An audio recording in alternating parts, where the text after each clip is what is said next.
Le vaccin d'Oxford contre le coronavirus montre une forte réponse immunitaire chez les adultes de 60 et 70 ans, ce qui laisse espérer qu'il peut protéger les groupes d'âge les plus exposés au virus.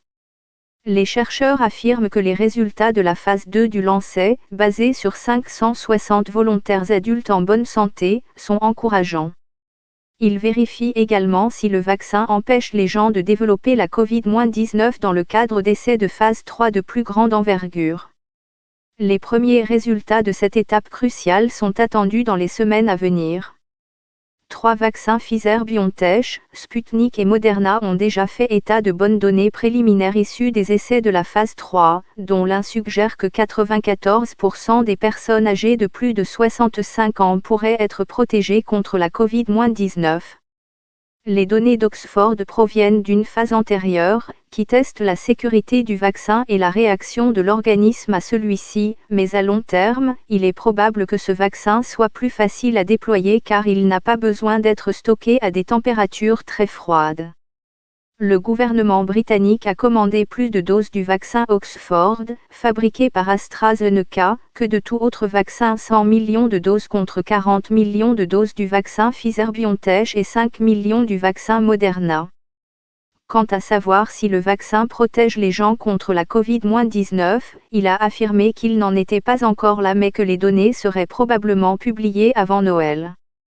Selon le professeur Pollard, il n'y a aucune concurrence avec d'autres vaccins et plusieurs autres devaient être efficaces.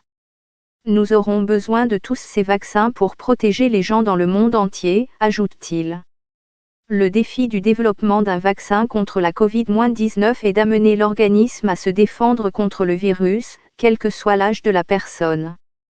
Le système immunitaire des personnes âgées étant plus faible, les vaccins ont tendance à ne pas fonctionner aussi bien que chez les jeunes. Les résultats de ces essais de l'université d'Oxford, publiés dans le Lancet, suggèrent que cela ne pose pas de problème. Ils montrent que les adultes âgés de 56 à 69 ans et de plus de 70 ans ont une réponse immunitaire similaire à celle des jeunes adultes de 18 à 55 ans.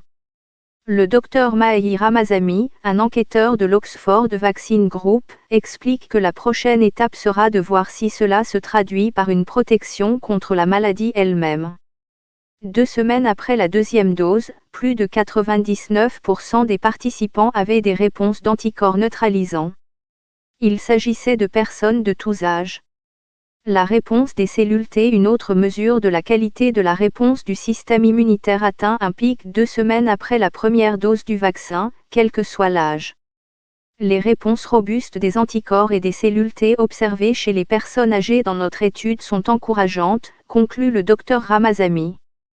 Les populations les plus exposées au risque de maladies graves de la Covid-19 comprennent les personnes souffrant de problèmes de santé existants et les personnes âgées. Nous espérons que notre vaccin contribuera à protéger certaines des personnes les plus vulnérables de la société, mais d'autres recherches seront nécessaires avant que nous puissions en être sûrs. Les personnes âgées sont également moins susceptibles de ressentir des effets secondaires, qui sont généralement légers. Et il n'y a eu aucun problème sérieux de sécurité concernant le vaccin, appelé Cheval Vapeur Toxin &CoV-2019. Les volontaires de l'essai ont été répartis en groupes et ont reçu 1 ou 2 doses du vaccin ou une piqûre factice. La réaction de leur système immunitaire a été évaluée le jour où ils ont reçu la piqûre, puis 1, 2 et 4 semaines après les 2 doses.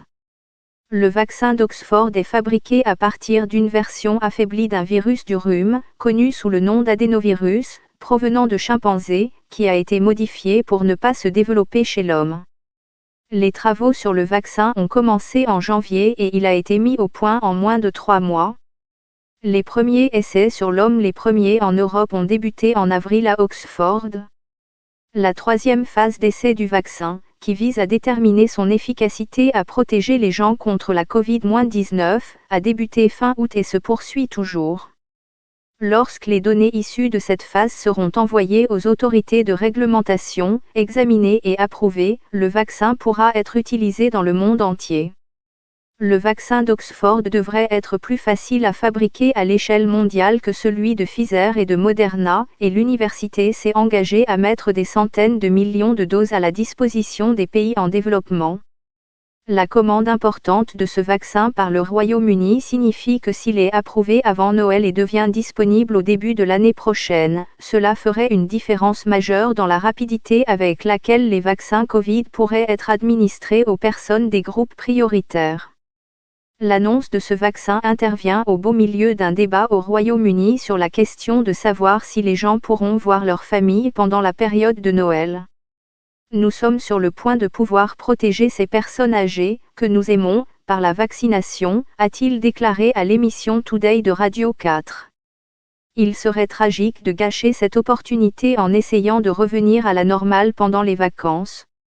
Il a ajouté, mon opinion personnelle est que nous mettons beaucoup trop l'accent sur un Noël presque normal.